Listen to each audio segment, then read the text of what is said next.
अगर पहली नज़र में देखें तो डिफ्लेशन एक कंज्यूमर का ड्रीम होता है। मतलब अब इमेजिन करो कि आप मार्केट जाते हो और आपको पता चलता है कि जो दूध कल तक 60 रुपये लीटर मिल रहा था, आज उसकी कीमत 50 रुपये लीटर हो गई है। जो स्मार्टफोन कल तक 20,000 रुपये का मिलता था, आज वो 18,000 का हो गया है। एक हाउस की कीमत 50 लाख से 48 लाख हो गई है। क्लोथ्स की कीमत कम हो गई है। ओवरऑल हर चीज़ के प्राइसेस कम हो गए हैं। एंड आप स्माइल करते हो और कहते हो वाओ एवरीथिंग इज़ चीपर। और एक हफ्ते बाद ये प्राइसेस और कम हो जाते हैं और एक महीने बाद ये प्राइसेस और भी कम होते चले जाते हैं। तो जब किसी इकोनॉमी में गुड्स या सर्विसेज के प्राइसेस ओवर द टाइम कम होते चले जाते हैं, इस सिचुएशन को डिफ्लेशन बोला जाता है। तो अब आप एक्साइटेड हो कि लाइफ अफोर्डेबल होती जा रही है, सब चीज़ों की जो प्राइसेस है वो कम होते जा रहे हैं, अब आप किसी भी चीज़ को अफोर्ड कर सकते हो। लेकिन फिर अचानक कुछ ऐसा होता है जो इतना ज़्यादा डरावना है कि इकोनॉमिस्ट इतना ज़्यादा इन्फ्लेशन से भी नहीं डरते जितना ज़्यादा इस डिफ्लेशन से डरते हैं। लेकिन पहले इस डिफ्लेशन का पूरा मतलब समझ लो। डिफ्लेशन तब होता है जब किसी भी गुड्स या सर्विसेज की जो प्राइसेस है वो लगातार गिरते रहते हैं। मतलब कि जो प्राइसेस है वो लगातार गिरते ही जा रहे हैं। पहले वो चीज़ 10 रुपये की हुई, फिर 9, फिर 8, फिर 7, मतलब उसकी कीमत अब गिरती ही जा रही है। तो इस सिचुएशन को बोला जाता है डिफ्लेशन। अब मान के चलो कि इस सीज़न आम का जो हार्वेस्ट है वो बहुत अच्छा हुआ था। अब इतना ज़्यादा अच्छा हुआ था कि उसकी फसल अच्छी थी, तो इस कारण से उसके जो प्राइसेस थे वो इस सीज़न बहुत कम है और बाकी सीजन्स के कंपेरिजन में। तो इसका मतलब ये नहीं है कि ये डिफ्लेशन है, ये डिफ्लेशन नहीं है। भाई कोई कंपनी है, किसी कंपनी ने डिस्काउंट निकाल दिया एंड उस डिस्काउंट के कारण उस कंपनी के जो प्रोडक्ट्स की जो कीमत है वो कम हो गई, तो ये डिफ्लेशन नहीं है। डिफ्लेशन तब होगा जब ओवरऑल प्राइस लेवल कम होता रहेगा। तो सबसे पहले रीज़न समझते हैं कि डिफ्लेशन होता क्या है। डिफ्लेशन होने का नंबर 1 रीज़न होता है a drop in an aggregate demand.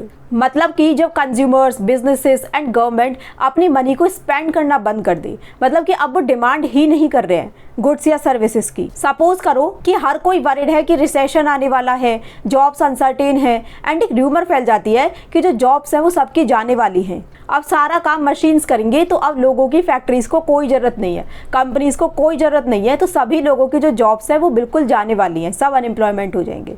तो ऐसे में क्या होगा, सभी लोग पैनिक करना स्टार्ट कर देंगे और सोचेंगे कि हम अपनी जो ख्वाहिशें हैं उन्हें तो हम बाद में पूरी कर लेंगे क्योंकि प्राइसेस वैसे भी कम होते जा रहे हैं, लेकिन अभी जो पैसा है हमारे पास उसे सेव करके रख लेते हैं क्योंकि आगे हमारे पास जॉब रहे या ना रहे। तो इससे क्या हुआ, डिमांड, जब लाखों लोग ऐसा सोचने लगे तो जो एग्रीगेट डिमांड थी वो बहुत कम हो गई और यही चीज़ डिफ्लेशन को ट्रिगर कर देती है क्योंकि भाई इकोनॉमी का रूल ही है कि अगर डिमांड कम होती चली जाएगी तो प्राइसेस भी अपने आप कम होते चली जाएंगी। नंबर 2 रीज़न होता है an increase in aggregate supply. मतलब कि जो सप्लाई है वो इतनी ज़्यादा बढ़ चुकी है, वो बहुत ज़्यादा सप्लाई होती जा रही है, ओवर सप्लाई हो रही है। मतलब कि बहुत सारे प्रोडक्ट्स बनाए जा रहे हैं जितनी मार्केट को नीड भी नहीं है, कस्टमर्स उतने ज़्यादा प्रोडक्ट्स परचेज भी नहीं कर रहे हैं, वेयर हाउसेस फुल हैं। तो बिजनेसेस जो होते हैं वो पैनिक करना शुरू कर देते हैं कि अब क्या किया जाए, अपना सामान तो निकालना ही है। तो ऐसे में प्राइसेस को कम कर देते हैं क्योंकि सप्लाई ज़्यादा है और डिमांड उतनी है नहीं। तो ऐसे में जो प्राइसेस हैं वो कम होने शुरू हो जाएंगे कि एटलीस्ट कम प्राइस पर ही सही लेकिन उनका सामान फिलहाल बिक जाए। तो ये जो सिचुएशन होती है ये भी डिफ्लेशन को ट्रिगर कर देती है। लेकिन सप्लाई के बीच में good deflation and bad deflation के बीच के अंतर को समझना। भाई ओवर सप्लाई हो रही है, प्राइसेस कम होते जा रहे हैं, तो ये एक बैड डिफ्लेशन है। इसके बारे में हम बाद में डिस्कस करेंगे। पहले समझो कि गुड डिफ्लेशन क्या होता है। अब जो गुड डिफ्लेशन में क्या होगा कि भाई ओवर सप्लाई हो रही है, ठीक है, जो सामान है वो ज़्यादा मात्रा में बनाया जा रहा है, लेकिन अगर ये सप्लाई प्रोडक्टिविटी ड्राइवन है, मतलब टेक्नोलॉजी में प्रोग्रेस हुई है, टेक्नोलॉजी ज़्यादा एफिशिएंट हुई है, इस कारण से सप्लाई ज़्यादा बढ़ी है, तो ये डिफ्लेशन अच्छी है। जैसे कि मतलब खुद सोचो कि लास्ट 2 डेकेड्स में लैपटॉप्स एंड स्मार्टफोन की जो प्राइसेस है वो कितने कम हुए हैं।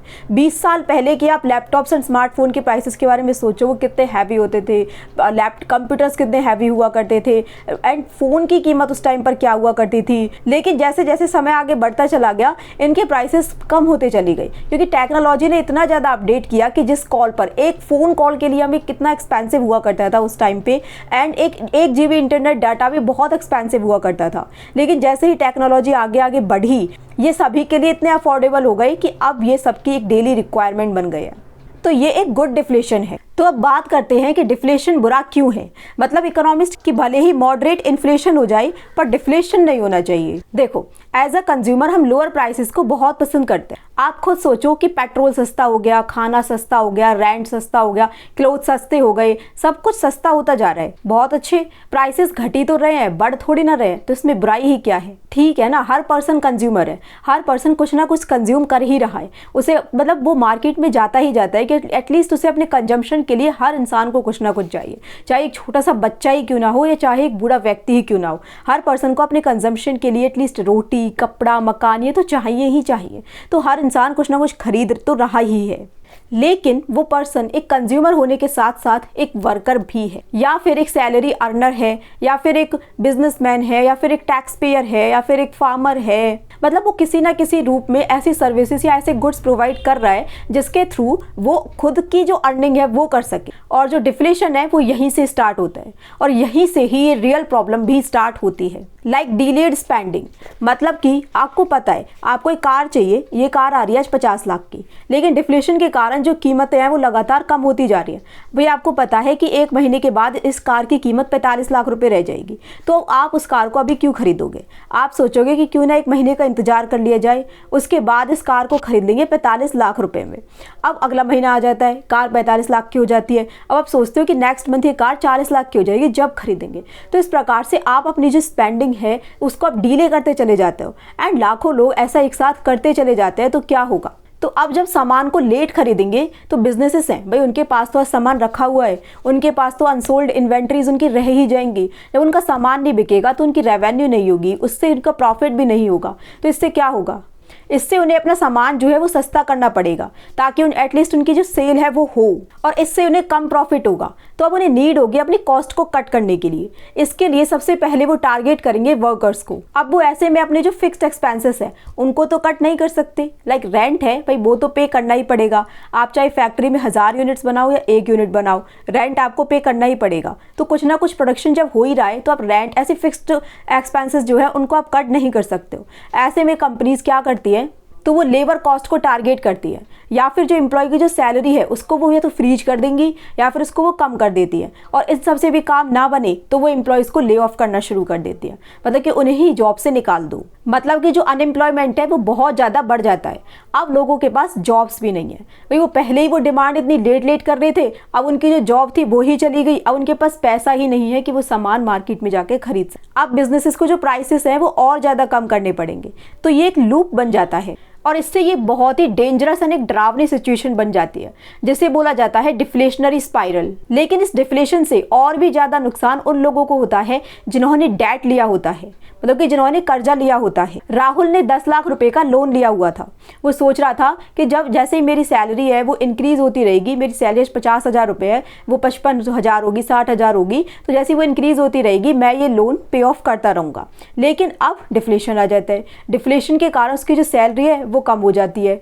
उसकी जो उसने 10 लाख रुपए के जो एसेट खरीदे थे उनकी वैल्यू अब 6 लाख रह जाती है, क्योंकि डिफ्लेशन के कारण प्राइसेस कम होते जा रहे हैं। लेकिन उसका जो कर्जा है वो पहले भी 10 लाख रुपए का था, अब भी 10 लाख रुपए का ही है। तो इसके लिए एक बहुत ही हैवी बर्डन बन जाता है। तो ये एक बैड इन्फ्लेशन बहुत ही ज़्यादा बुरा है। तो अब बात आती है कि गवर्नमेंट इस इन्फ्लेशन को किस प्रकार से कंट्रोल करती है।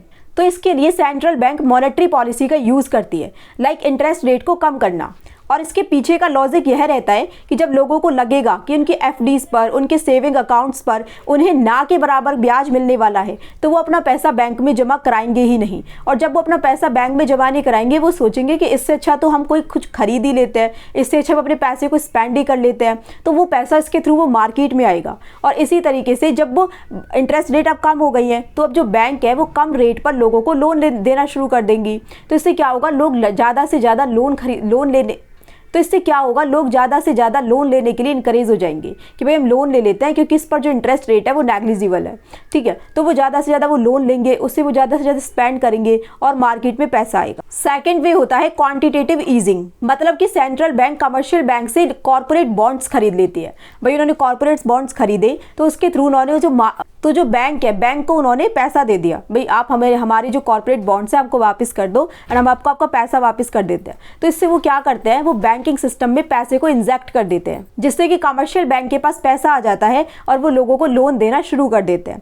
और जो सेंट्रल बैंक है वो कमर्शियल बैंक की रिजर्व रिक्वायरमेंट को भी कम कर देते हैं कि आपको अब ज़्यादा रिजर्व रखने की नीड नहीं है, अब जो पैसा है अब ज़्यादा से ज़्यादा लोगों को लोन के रूप में दो ताकि उनकी स्पेंडिंग बढ़े, मार्केट में पैसा आए। एंड जो गवर्नमेंट है वो अपनी स्पेंडिंग को बढ़ा देती है, like building highways, airports, railway lines, schools, ताकि कंस्ट्रक्शन कंपनी ज़्यादा से ज़्यादा लोगों को हायर करे।